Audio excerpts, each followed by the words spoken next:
The first time I saw her, she was standing barefoot in the rain. The neighborhood was the sort of place where everything was beige. Beige houses, beige cars, beige people with polite smiles and silent dinners.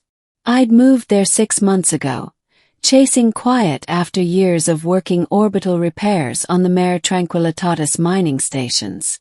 I thought Earth's suburbs would be restful. I didn't realize that quiet could be a form of noise too, a constant hum of smallness that gnawed at you. Then she moved in next door. It was late evening when the movers dropped off a single cargo pod the size of a small car. No furniture, no boxes, no truck. Just that sleek metallic cylinder that looked like something from a lunar outpost.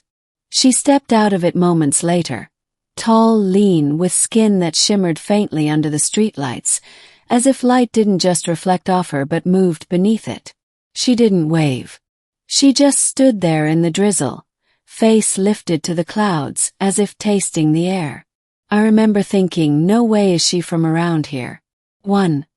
The woman next door.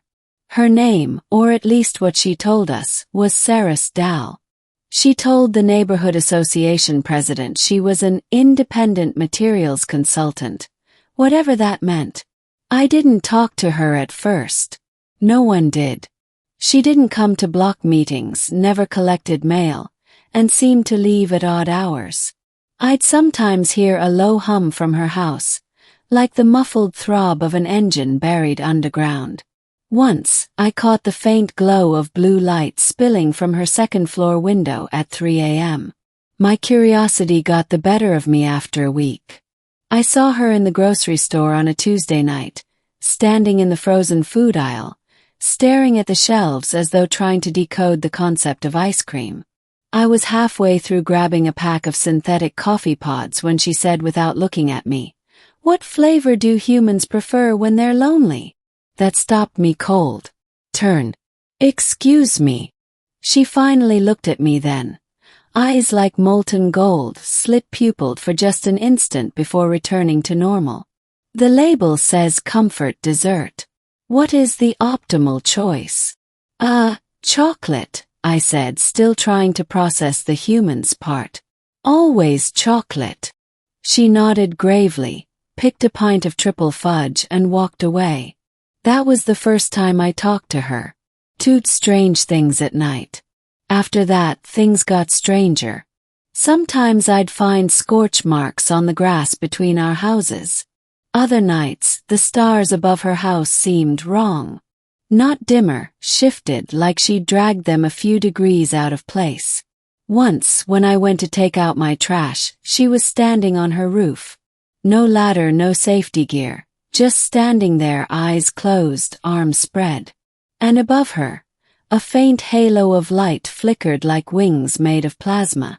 I started keeping notes, not out of paranoia but because I needed to believe my own eyes. My log filled up fast. Entry 14:3 and 22 seconds AM. Sonic pulse. Windows rattled. Power flicker. Entry 22. Smell of ozone. Local birds avoided the yard. Entry 37. Saw her skin ripple like molten glass. Momentary scales visible. Real physical reflective scales. I didn't tell anyone. Who'd believe me? The neighbors already thought I was odd. The ex-space worker who muttered to himself about magnetosphere data and low-gravity welding. But my curiosity was a curse. So one night I knocked on her door. 3. The invitation. She opened it immediately, as if she'd been waiting. "Elias," she said, my name though I'd never told her. "You've been watching me." Her tone wasn't angry. It was amused. Yeah, I admitted. "You're not exactly easy to ignore. You should not have seen the light patterns," she said. "Humans are usually less perceptive." I frowned. "Humans?" She smiled slightly, the corner of her mouth curving in a way that made the air feel too warm. "Would you like to come inside, Elias?" I should have said no. I wanted to say no. But something about her voice, calm, deep, resonant, pulled me in. Her house was bare. The walls pulsed faintly with light from no visible source. The air smelled faintly of ozone and burnt cinnamon. At the center of the living room, the cargo pod from Move-In Day stood open, humming softly. Inside was not furniture. It was a cocoon of machinery. Coils, crystals, and something that looked disturbingly organic, like a heart made of metal. "What are you building?" I asked. She glanced at me. "Returning." That single word hit me harder than I expected. "You're leaving Earth." Her golden eyes gleamed. "Leaving is not accurate. I am reconnecting. My form here is temporary, an interface. My origin lies far from your atmosphere." "Alien," I whispered. "Not alien," she said. "Exiled." For the dragon's confession. She told me everything, or at least what she thought I could understand. Her species were ancient beings, energy-dense organisms that once roamed the upper atmosphere of gas giants, shaping plasma currents like artists shaping clay. They'd come to Earth eons ago, drawn to the magnetic pulse of its molten core. Humans, in their myth-making, had called them dragons. "I was part of the second flight," she said softly. "We lived among your ancestors, unseen, shaping your legends. But when humanity began to fear us, my kind withdrew into sleep. I remained behind." "Why?" I asked. Her eyes dimmed. "Curiosity. You build, you destroy, and you build again. I wanted to see how far you would go. And now your world prepares to burn again. And I am called home."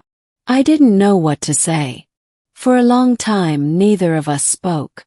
The hum from the pod deepened, a slow, pulsing heartbeat. Then she said something that chilled me.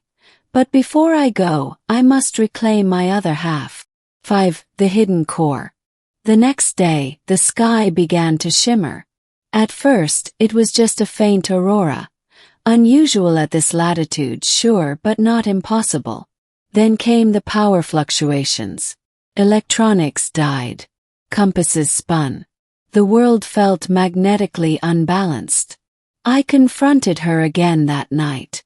She was outside, standing barefoot on the lawn, the grass beneath her glowing faintly. "Saris," I said, "whatever you're doing, it's destabilizing the field. You'll fry half the grid." "I must finish the alignment," she said. "My core fragment lies beneath this planet, buried during the last magnetic inversion.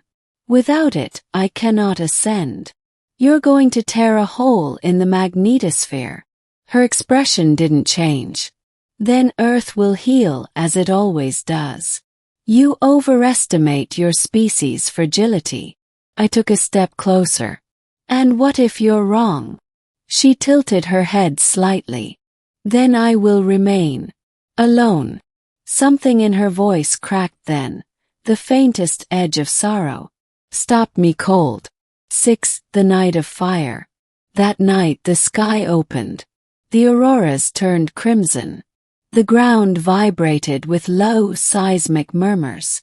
I could see the glow from her backyard, a vortex of light spiraling upward like a reverse lightning strike. I ran toward it, shielding my eyes. Sarah stood in the center, her body unfurling into something enormous. Wings of pure plasma, a silhouette of radiant scales. She wasn't a woman anymore. She was a storm wearing the memory of flesh. "Elias," her voice echoed, both in the air and in my head. "You should not have come." "Stop this," shouted. "You'll kill us both." Her wings flared. "I must become whole."